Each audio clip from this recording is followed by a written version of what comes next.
اور جو گوگل کا سیکھا ہوا آدمی ہے اس کا تو عطا پتہ ہی نہیں ہے، آج اس جماعت میں ہے کل اس جماعت میں ہے، اس کا پتہ نہیں ہے۔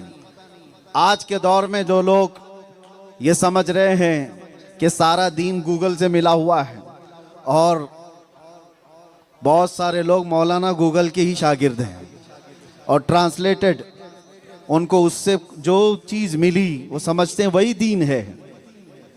اور کوئی پروفیسر آیا، کوئی پلمبر آیا، کوئی انجینئر آیا، دین سکھانے لگا۔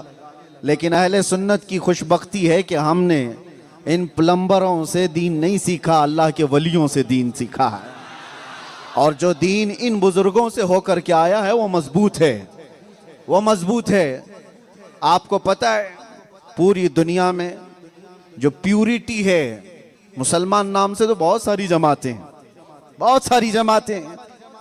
ٹوپی داڑھی کا نام مسلمان نہیں ہے، جبہ کبے کا نام بھی مسلمان نہیں ہے، بڑے کا گوشت کھانے والے کا نام بھی مسلمان نہیں ہے۔ صرف یہ معمولات کو دیکھ کر کے کوئی مسلمان سمجھے، ایسا نہیں ہے۔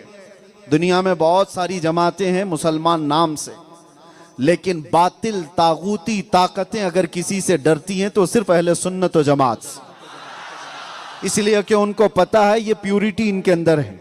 ان کے پاس جو آیا ہے وہ صدیق اکبر سے ہو کر آیا ہے، ان کے پاس جو آیا ہے وہ فاروق اعظم سے ہو کر آیا ہے، ان کے پاس جو آیا ہے وہ عثمان غنی اور حیدر کرار سے ہو کر آیا ہے۔ ہمارے پاس جو آیا ہے وہ حسنین کریمین کے سلسلے سے آیا ہے۔